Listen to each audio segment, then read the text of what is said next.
රෑ අහස බල හිටපු කීකරු පොඩි ළමයාට හිතෙන්නේ තාරකා ඒවා ඇත්තටම මොනවාද කියලා. ඔහු ගෙදර ඉදිරිපිට බිම වැටුණු කොළයක් දැක ඒ අහුලා ගන්නට යනවත් සමග අහසින් කහපාට, නිල් පාට, රතු පාට ආලෝකය භූමියට පහළ වෙයි.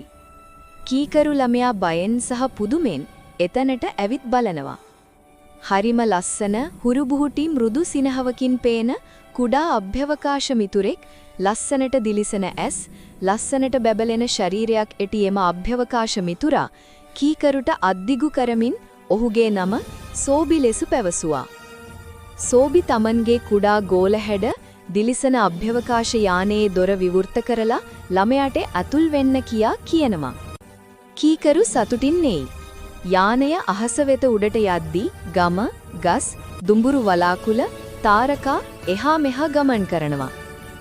ඒ දෙදෙනා මුලින්ම ගියේ චන්ද්‍රයාට. චන්ද්‍රයාගේ බිම මත පෙනෙන තරංගාකාර දුඹුරු පියස, දිලිසෙන දූවිලි, කුඩා ගල් කීකරු ළමයාට මේක හුඟක් රසවත්. පසුව සෝබි තමන්ගේ වර්ණවත් ග්‍රහලෝකය පෙන්වයි. එතන පවතින්නේ පියාඹන මල්, දියවැන්නන් හොඳ මිතුරන් සමග වෙලා සෙල්ලම් කරන සතුන්, වාතයේ අවිල්ලා ගෑන ආලෝක ගීත. කීකරු ළමයා ඒ සියල්ල බලමින් මිතුරන් සතුන් සමග සෙල්ලම් කරයි. ඒ අතරතුරුත් සෝබි කීකරු ළමයාට තවත් ගොඩාක් තාරකා ග්‍රහලෝක පෙන්වයි. කීකරු ළමයාට තමන්ට අහස තුල ඉන්නවා වගේ තමයි. අවසානයේ ගොඩක් වෙලා ගියා නිසා සෝබි කීකරු ළමයාව ගෙදර ගොස් ඇරලවීමට සූදානම් වෙයි. යානය අහසින් පහළට එන විට අලුයම් හිරු බිමට පළවෙයි.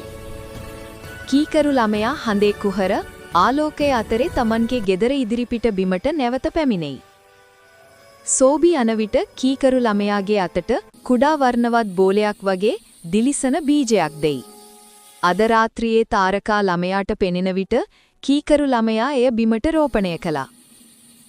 එතනින් කුඩා දිලිසෙන මලක් මතුවෙයි. සෝබිගේ මතකය. ඔවුන්ගේ අභ්‍යවකාශ මිත්‍රත්වයේ සරකුණ කීකරු ළමයා අහස බලමින් හිතාගනී. මම කවදා හරි දවසක ආයෙත් අහසට ආපසු යන